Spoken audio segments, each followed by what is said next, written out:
So, eto na nga mga kapreni ko dyan. Sa mga nagtatanong sa akin, sa mga utang, open na po tayo for September lineup.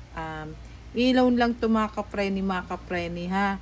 Emergency loan lang po ito. So, ang interest po nito ay tinatanong tayo lagi sa interest ay 7% lang po. So, eto na nga mga kapreni, tayo ay merong financer na nagtitiwala sa ating magpautang. So, mga kapreni, wag natin sirain yung tiwala natin. Wag tayong masilaw sa pera.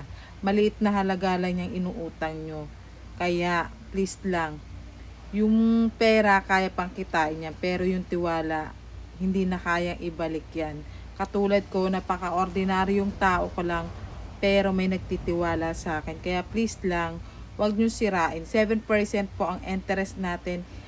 Weekly po yun ang payment natin. So, sana wag natin sirain at wag kayong magreklamo, sasabihin nyo malaki yung interest. Unang-una sa lahat, sinabi na po yan sa inyo. So, open tayo for September ngayon mga kapreni. Kaya, sa mga gusto mag-loan, siguraduhin po natin may maayos tayong income. Kasi inuulit ko po, paulit-ulit po tayo, hindi po ito ayuda. Ito po ay isang obligasyon.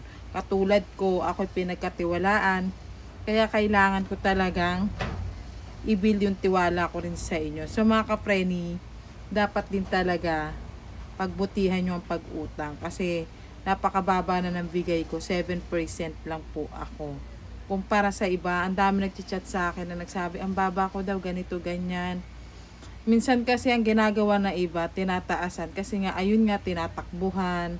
'Di ba? So, wag natin sirain yung taong mga nagpapautang sa atin. Katulad ko, napilit kong binubuo yung tiwala ko doon sa financer. Ayaw ko masira kasi kahit papaano mga kapreni, nakakatulong to sa akin sa mga hanap buhay ko.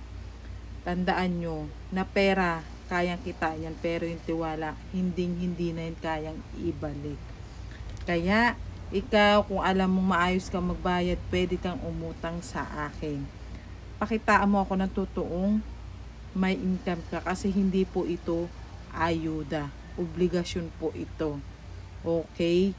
Please lang, syempre, kinikilatis ko po ng maigi yung mga umuutang. Maraming salamat po.